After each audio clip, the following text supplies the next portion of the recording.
સમાચાર સવારમાં તમારું સ્વાગત છે। આજના તાજા અને મુખ્ય સમાચાર જાણીએ તે પહેલા ચેનલને સબસ્ક્રાઇબ કરી લો।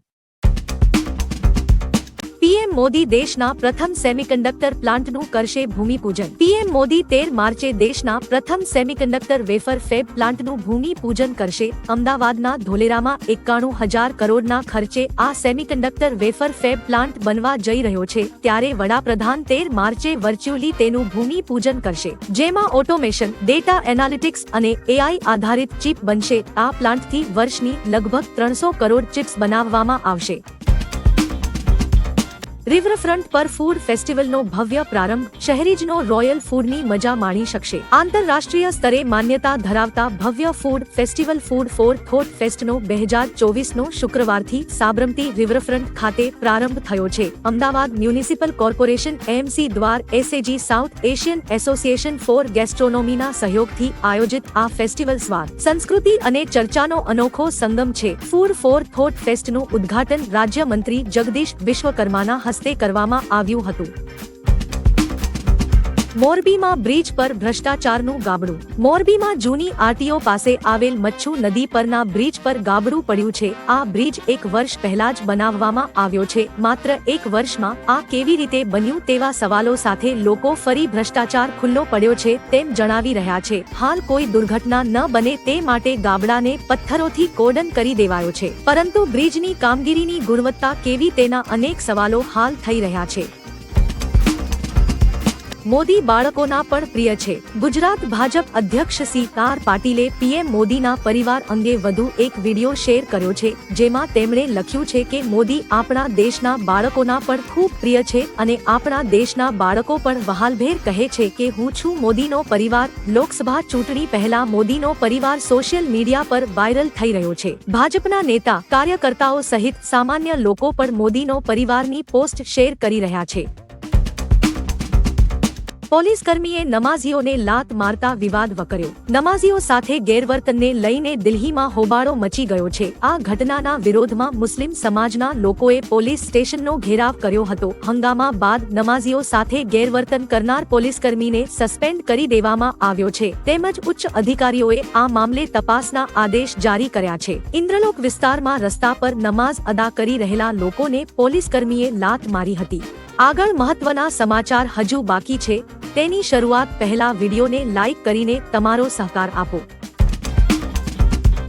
અમદાવાદને મળશે નવું નજરાણું। અમદાવાદમાં રિવરફ્રન્ટ પાસે વધુ એક નજરાણું ઉમેરાશે। અહીં ઇમેજિકા કંપની અટલ બ્રિજના પૂર્વ છેડા પાસે એમ્યુઝમેન્ટ પાર્ક બનાવશે, જે 47,000 સ્ક્વેર મીટરમાં ફેલાયેલું હશે। આ વાઇબ્રન્ટ એન્ટરટેઇનમેન્ટ હબ માટે ઇમેજિકા વર્લ્ડ એન્ટરટેઇનમેન્ટ 130 કરોડ રૂપિયાનું જંગી રોકાણ કરશે। આ હબમાં snow park, food plaza, amphitheatre અને લંડન આઈ જેવા આકર્ષણ હશે। આ એન્ટરટેઇનમેન્ટ હબ 1.5 થી 2 વર્ષમાં બનીને તૈયાર થશે।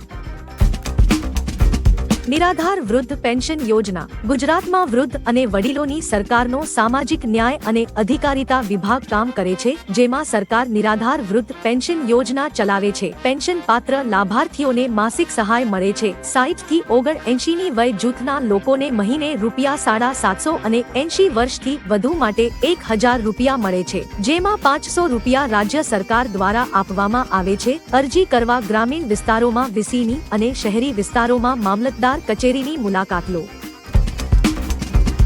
ગુજરાતનું ગૌરવ 3 ફૂટના યુવકનો રેકોર્ડ। થોડા સમય પહેલા ચર્ચામાં આવેલ ભાવનગરના ગોરખી ગામના ડો. ગણેશ બારૈયા ફરી એકવાર ચર્ચામાં છે। ગણેશ બારૈયાએ વિશ્વના સૌથી ટૂંકા ડોક્ટર તરીકેનું ગૌરવ મેળવ્યું છે। ગણેશે ગુજરાત સહિત દેશનું નામ વિશ્વમાં રોશન કર્યું છે। 23 વર્ષીય ગણેશ બારૈયાએ એમબીબીએસ બાદ ઇન્ટર્નશીપ શરૂ કરી। 3 ફૂટનું કદ અને 18 કિલો વજનના ડોક્ટર ગણેશની ઇન્ટર્નશીપ 2 દિવસ પહેલા જ શરૂ થઈ છે, જે માર્ચ 2025માં પૂર્ણ થશે।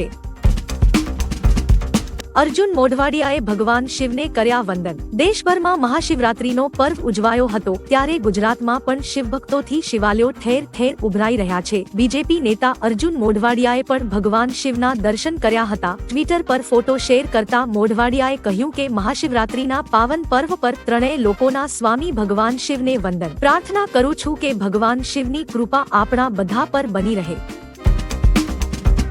લોકસભા ચૂંટણી પહેલા સીએ લાગુ થશે। કેન્દ્રીય ગૃહમંત્રી અમિત શાહે આજે દાવો કરતા કહ્યું કે પીએમ મોદી આગામી 10 વર્ષ સુધી દેશના પીએમ રહેશે। તેમને આવનારા 10 વર્ષની રાજકીય પરિસ્થિતિ વિશે પૂછાયું હતું। જવાબમાં તેમણે કહ્યું કે હાલમાં દેશની લોકશાહી ખૂબ જ ઉર્જાવાન અને તાકતવર છે। દેશની જનતા સરકારની કામગીરીનું મૂલ્યાંકન કરે છે, ત્યારબાદ જનાદેશ આપે છે। સાથે કહ્યું કે લોકસભા ચૂંટણી પહેલા સીએ લાગુ કરવામાં આવશે। કોઈ પણ સમયે યુદ્ધ માટે તૈયાર છીએ। રક્ષા મંત્રી રાજનાથ સિંહે પાકિસ્તાન અને ચીનનું નામ લીધા વગર ચેતવણી આપી છે। તેમણે કહ્યું કે અમે કોઈ પણ સમયે યુદ્ધ માટે તૈયાર છીએ। જો કોઈ સમુદ્ર, જમીન અથવા આકાશમાંથી આપણા પર હુમલો કરે છે તો આપણે યોગ્ય જવાબ આપી શકીએ છીએ। અમે કોઈ દેશ પર હુમલો નહીં કરીએ અને કોઈની 1 ઇંચ જમીન પણ લઈશું નહીં। મોદી સરકાર ભારત અને ભારતીયોની ક્ષમતામાં વિશ્વાસ રાખે છે। રાહુલ ગાંધીની યાત્રામાં મોદીના નારા લાગ્યા। કોંગ્રેસની ભારત જોડો ન્યાય યાત્રા આજે દાહોદમાં છે। આ યાત્રાનો ગુજરાતમાં બીજો દિવસ હતો, ત્યારે રાહુલ ગાંધીની રેલી દરમિયાન મોદીના નારા લાગ્યા હતા। દાહોદ શહેરમાં આવેલ તળાવ પાસેથી જ્યારે યાત્રા પસાર થઈ રહી હતી ત્યારે કેટલાક મોદી સમર્થક લોકોએ યાત્રા દરમિયાન મોદીના નારા લગાવ્યા હતા। પીએમએ શંકરાચાર્ય ટેકરી તરફ કર્યો ઇશારો। પીએમ મોદી જમ્મુ કાશ્મીરના પ્રવાસે છે। પીએમ મોદીએ શ્રીનગરમાં આવેલ શંકરાચાર્ય ટેકરી તરફ ઇશારો કર્યો હતો। પીએમ મોદીએ ટ્વિટર પર ટ્વીટ કરીને લખ્યું કે શ્રીનગર પહોંચીને દૂરથી ભવ્ય શંકરાચાર્ય ટેકરી જોવાની તક મળી હતી। પૌરાણિક માન્યતા અનુસાર જ્યારે આદિ ગુરુ શંકરાચાર્ય કાશ્મીર આવ્યા અને આ ટેકરીમાં તેમણે ભગવાન શિવની પૂજા કરી હતી, ત્યારે કાશ્મીરી પંડિતોએ તેમની પૂજાથી ખુશ થઈને પર્વતનું નામ શંકરાચાર્ય ટેકરી રાખ્યું હતું। મહિલા દિવસે પીએમ મોદીએ કરી મોટી જાહેરાત। પીએમ મોદીએ મહિલા દિવસના અવસરે મોટી જાહેરાત કરી છે। પીએમએ તેમના ટ્વિટર એકાઉન્ટ પર લખ્યું, મહિલા દિવસના અવસરે અમે એલપીજી સિલિન્ડરની કિંમતમાં ₹100ના ઘટાડાનો નિર્ણય કર્યો છે, જેનાથી નારી શક્તિનું જીવન સરળ બનશે। એટલું જ નહીં પરંતુ કરોડો પરિવારોનો આર્થિક બોજ પણ ઓછો થશે। આ પગલું પર્યાવરણ સંરક્ષણમાં પણ મદદરૂપ થશે, જેનાથી સમગ્ર પરિવારના સ્વાસ્થ્યમાં પણ સુધારો થશે। 24 લાખના શંકાસ્પદ ઘીનો જથ્થો મળી આવ્યો। સુરતના પલસાણામાં એલસીબીની ટીમે બનાવટી શંકાસ્પદ ઘીનો જથ્થો ઝડપી પાડ્યો છે। મારુતિ ઇન્ડસ્ટ્રીયલમાં આવેલી શિવ શક્તિ ફૂડ એન્ડ ડેરી પ્રોડક્ટ સામે કાર્યવાહી કરવામાં આવતા 24 લાખથી વધુની રકમના શંકાસ્પદ ઘીનો જથ્થો જપ્ત કરાયો હતો, જે બાદ ફૂડ એન્ડ ડ્રગ્સ વિભાગને જાણ કરીને સેમ્પલ લેવાની કાર્યવાહી કરાઈ છે। હાલમાં ફૂડ વિભાગે કારખાનું સીઝ કરી દીધું છે। ચૂંટણી લડવા અંગે કુંવરજી બાવળિયાનું મોટું નિવેદન। પુરવઠા મંત્રી કુંવરજી બાવળિયા સુરેન્દ્રનગર લોકસભાની બેઠક ઉપર લડશે તેવી ચર્ચા ચાલી રહી હતી। આના પર તેમણે કહ્યું કે મારા હિતશત્રુઓએ વાત ચલાવી છે, પરંતુ હું 5 વર્ષ લોકસભામાં જઈ આવ્યો હોવાથી લોકસભા ચૂંટણી લડવા માંગતો નથી। તેમણે પક્ષના હાઈકમાન્ડને પણ લોકસભા ચૂંટણી નહીં લડે તેવી જાણ કરી છે, તેથી કુંવરજી બાવળિયાની ચૂંટણી લડવાની ચર્ચા પર વિરામ લાગ્યો છે। જ્ઞાનવાપીનું વધુ એક રહસ્ય। જ્ઞાનવાપી મસ્જિદ પર વારાણસી કોર્ટમાં સુનાવણી શરૂ થઈ છે। ફરિયાદી વિજય શંકર રસ્તોગીએ દાવો કર્યો કે જ્ઞાનવાપીના કેન્દ્રીય ગુંબજના બરાબર નીચે ભગવાન વિશ્વેશ્વરનું સ્વઘોષિત જ્યોતિર્લિંગ છે, જેમાં ગંગાજીના સ્ત્રોતમાંથી સીધું જ પાણી આવે છે। આ હોલને મુઘલ શાસકોએ પથ્થરની દિવાલથી બંધ કરી દીધું હતું, તેથી આ જગ્યાનો પણ સર્વે કરવો જોઈએ, જેથી શિવલિંગનું રહસ્ય ઉજાગર કરી શકાય। મહેન્દ્ર અંડાણીએ ગુજરાતનું ગૌરવ વધાર્યું। મહેન્દ્ર અંડાણીને એવોર્ડથી સન્માનિત કરાયા છે। દિલ્હીમાં રાષ્ટ્રપતિ ભવન ખાતે જામનગર જિલ્લાના લતીપુર ગામના મહેન્દ્ર અંડાણીને ગઈકાલે રાષ્ટ્રપતિ દ્રૌપદી મુર્મુના હસ્તે રાષ્ટ્રીય સંગીત નાટ્ય અકાદમી એવોર્ડથી સન્માનિત કરવામાં આવ્યા હતા। ગયા વર્ષે પણ મહેન્દ્ર અંડાણીને સંગીત નાટક અકાદમી ગાંધીનગરનો ગૌરવ પુરસ્કાર એનાયત કરાયો હતો। મહેન્દ્ર અંડાણીની પટેલ રાસ મંડળી સંગીત, નૃત્ય અને કલાને જીવંત રાખી છે।